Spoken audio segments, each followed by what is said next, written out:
अस्सलाम वालेकुम स्टूडेंट्स और वेलकम टू माय चैनल। आज हम इस E101 का लेक्चर नंबर 6 स्टार्ट करने जा रहे हैं, जिसका टॉपिक है लर्निंग थ्रू प्ले। आज का लेक्चर जो है वो बहुत ही ज़्यादा इंटरेस्टिंग होने वाला है, क्योंकि इसमें हम बात करेंगे लर्निंग थ्रू प्ले की, कि बच्चों के सीखने के सबसे अहम हिकमत अमली जो होती है, ठीक है, उसके बारे में आज हम इसमें बात करेंगे। यानी खेल का बच्चों के सीखने में क्या किरदार है और ये उनकी डेवलपमेंट को कैसे सपोर्ट करता है। आपने देखा होगा कि बच्चे खेलते हुए एंगेज होते हैं, वो कुछ नया सीख रहे होते हैं, दूसरों के साथ इंटरेक्ट कर रहे होते हैं और अपनी क्रिएटिविटी को एक्सप्लोर कर रहे होते हैं। तो आज हम समझेंगे कि खेल जो है वो सिर्फ तफरीह का जरिया नहीं है, बल्कि एक बहुत ही इम्पोर्टेंट स्ट्रैटेजी है लर्निंग के हवाले से। ठीक है जी। प्ले एक पावरफुल टूल है लर्निंग का। बच्चे जो है खेल के ज़रिए दुनिया को समझते हैं, अपने एक्सपीरियंसेस को प्रोसेस करते हैं और जो कुछ वो पहले से जानते हैं उसे मज़ीद एक्सप्लोर करते हैं।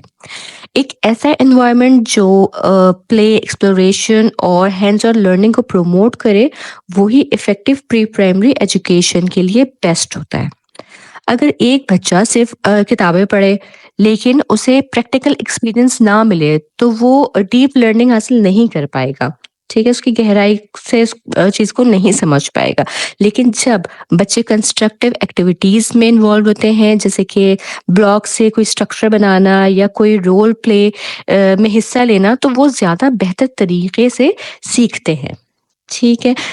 फिर हम बात करते हैं सोशली इंटरैक्टिव प्ले पे। सोशली इंटरैक्टिव प्ले का मतलब है कि बच्चे एक दूसरे से इंटरैक्ट करते हैं, अपनी फीलिंग्स एक्सप्रेस करते हैं और दूसरों को अंडरस्टैंड करना सीखते हैं। ये बहुत इम्पोर्टेंट है, क्योंकि इससे लैंग्वेज डेवलपमेंट होती है, एम्पैथी और टीम वर्क की स्किल्स जो है वो डेवलप होती हैं। ठीक है। खेल की मुख्तलिफ इकसाम होती हैं, जैसे कि पैरेलल प्ले। इसमें जो है बच्चे एक ही जगह पर खेलते हैं लेकिन एक दूसरे के साथ डायरेक्ट इंटरेक्शन नहीं करते। फिर है एसोसिएटिव प्ले। इसमें जो है बच्चे एक दूसरे के साथ चीज़ें शेयर करते हैं लेकिन बगैर किसी खास रूल के। और फिर है कोऑपरेटिव प्ले। इसमें जो है बच्चे मिलकर किसी खास गोल के तहत खेलते हैं, जैसे कोई गेम खेलना या किसी रोल प्ले में हिस्सा लेना। ठीक है, तो ये तमाम एक्टिविटीज बच्चों के सोशल और इमोशनल डेवलपमेंट में बहुत मददगार साबित होती हैं। अब हम देखते हैं एक्टिव एंगेजमेंट इन प्ले। अगर आपने गौर किया हो, तो जब बच्चे खेल रहे होते हैं तो बहुत ज़्यादा एंगेज होते हैं। वो फिजिकली, मेंटली और वर्बली जो है वो इन्वॉल्व होते हैं अपने गेम्स में। ठीक है, मिसाल के तौर पे जब बच्चे क्ले या सैंड से कुछ बना रहे होते हैं, तो वो सिर्फ मोटर स्किल्स ही नहीं, बल्कि प्रॉब्लम सॉल्विंग और क्रिएटिविटी की स्किल्स भी डेवलप कर रहे होते हैं।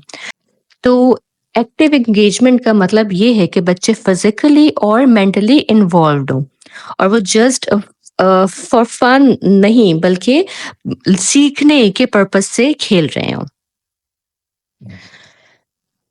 Play is an iterative process. ये समझना बहुत ज़रूरी है कि खेल और लर्निंग कभी भी एक जैसे नहीं रहते, बल्कि हमेशा इवॉल्व करते रहते हैं। जब बच्चे खेलते हैं तो वो नई चीज़ों को एक्सप्लोर करते हैं, नई स्किल्स पर एक्सपेरिमेंट करते हैं और चैलेंजेस को फेस करके कुछ सीखते हैं। मजीद डीप लर्निंग उनको इस तरह से मिल रही होती है। ठीक है, बच्चे एक ही खेल को बार बार खेल कर उसमें बेहतरी लाते हैं। वो नई चीज़ें ट्राई करते हैं, गलतियां करते हैं और उनसे सीखते हैं। वो नए चैलेंजेस को एक्सेप्ट करते हैं, जिससे उनका माइंडसेट जो है वो डेवलप होता है, उसमें ग्रोथ होती है। यही वजह है कि बच्चों के लिए हैंड्स ऑन लर्निंग एक्सपीरियंसेस बहुत ही ज़्यादा ज़रूरी होते हैं। फिर है कि खेल के ज़रिए क्रिटिकल स्किल्स डेवलप करना। ठीक है, इसमें क्या होता है कि बच्चों की मोटर, सोशल, कॉग्निटिव और इमोशनल स्किल्स को डेवलप किया जाता है। ठीक है, मोटर स्किल्स जैसे कि दौड़ना, भागना, कूदना, ठीक है, और हाथ से चीज़ें पकड़ना, ठीक है, कॉग्निटिव स्किल्स जो है वो है मेमोरी, प्रॉब्लम सॉल्विंग और लॉजिकल थिंकिंग। ठीक है, सोशल इमोशनल स्किल्स हैं जैसे टीम वर्क, शेयरिंग और इमोशंस को अंडरस्टैंड करना। ये तमाम स्किल्स बच्चों की लर्निंग की फाउंडेशन बुनियाद रखती हैं और उनके फ्यूचर लर्निंग को भी सपोर्ट करती हैं। ठीक है जी, फिर आ जाता है वेल प्लान्ड प्ले स्पेस की इम्पोर्टेंस। ठीक है, ये एक अच्छी तरह की डिजाइन्ड लर्निंग स्पेस बच्चों की लर्निंग और डेवलपमेंट को बूस्ट करती है। ठीक है, जैसे कॉर्नर प्ले एरिया हो या थेमेटिक प्ले एरियाज इस मकसद के लिए बहुत इम्पोर्टेंट है, क्योंकि बच्चों को जो है इंडिपेंडेंट एक्सप्लोरेशन का मौका इसमें दिया जा रहा होता है। ठीक है, हैंड्स ऑन लर्निंग को एनकरेज किया जाता है और सोशल इंटरेक्शंस को प्रमोट किया जाता है। तो एक वेल प्लान्ड प्ले एरिया जो है एक आम प्री प्राइमरी एक्टिविटी से कहीं ज्यादा इफेक्टिव होता है। ठीक है, टीचर्स और एडल्ट्स का रोल इसमें देखते हैं तो अब सवाल ये पैदा होता है कि टीचर्स और एडल्ट्स का क्या रोल है, यानी कि बच्चों को प्ले बेस्ड एनवायरनमेंट में सीखने के ज्यादा से ज्यादा मौके देना। ठीक है, ये एक टीचर का या जो भी बड़ा है बच्चे का, ठीक है, ये उसका एक फर्ज है। ठीक है, एक बुनियादी बुनियादी के लिए या मेन उसका फर्ज है, ये उसका रोल है कि उसको ये करना चाहिए बच्चों के लिए।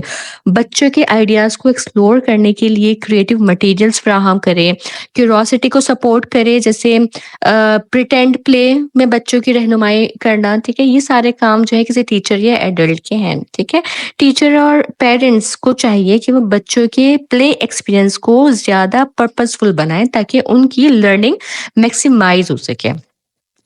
घर और कम्युनिटी का जो है वो क्या रोल होता है, ठीक है, इस खेल के हवाले से तो ये कि बच्चे ज्यादातर अपना जो होम टाइम है और या वो अपनी कम्युनिटी में गुजारते हैं, जहाँ वो अपने वालदेन से, बहन भाइयों से या पड़ोस वगैरह के साथ इंटरेक्ट कर रहे होते हैं। ठीक है, तो घर में एजुकेशनल टॉयज और एक्टिविटीज रखना जरूरी है। ठीक है, पेरेंट्स को चाहिए कि वो बच्चों के साथ रोल प्ले करें, स्टोरी टेलिंग करें और कल्चरल लर्निंग को एनकरेज करें। ठीक है, बच्चों को कम्युनिटी में ऐसे मौके दिए जाएं जहां वो सोशल इंटरेक्शंस को एंजॉय कर सकें। ठीक है, चैलेंजेस पे बात कर लेते हैं कि चैलेंजेस जो प्ले बेस्ड लर्निंग को इम्प्लीमेंट करने में आते हैं, वो ये कि कई बार जो है टीचर्स को प्ले बेस्ड लर्निंग को इम्प्लीमेंट करने में मुश्किलात का सामना होता है, जैसे कि अगर जो है जैसे लार्ज क्लास साइज की बात कर लें कि अगर 30 या उससे ज्यादा बच्चे एक छोटे स्पेस में हो तो एक्टिव लर्निंग में मुश्किलात हो सकती हैं। ठीक है, लर्निंग मटेरियल्स की कमी हो, जैसे कुछ टीचर्स के पास सिर्फ वर्क बुक्स या चार्ट्स होते हैं जो कि इंटरेक्टिव लर्निंग के लिए काफी नहीं होते। इसलिए प्ले बेस्ड लर्निंग को ज्यादा सपोर्ट करना जरूरी है ताकि बच्चों की लर्निंग ज्यादा इफेक्टिव हो सके। अच्छा जी, तो फिर अब मैं कंक्लूड करूँ अगर अपने लेक्चर को, तो स्टूडेंट्स आज हमने लर्निंग थ्रू प्ले की इम्पोर्टेंस को डिस्कस किया। खेल जो है वो सिर्फ तफरी नहीं खेल जो है वो सिर्फ तफरी नहीं बल्कि बच्चों की लर्निंग और डेवलपमेंट का एक मेन पिलर है। Let us embrace play as a powerful learning strategy. I hope कि ये लेक्चर मेरा आपको पसंद आया होगा, ये समझ आया होगा। ठीक है, और इंशाल्लाह ताला मैं बाकी लेक्चर्स भी जल्द ही अपलोड करती रहूँगी और वो लेक्चर्स की बर वक्त आपको नोटिफिकेशंस मिल जाए तो उसके लिए आप मेरा चैनल ज़रूर सब्सक्राइब कर लीजिएगा। इंशाल्लाह ताला मैं अपने अगले लेक्चर में फिर हाजिर होंगी, तब तक आप सब अपना बहुत ख्याल रखिएगा। अल्लाह हाफिज़।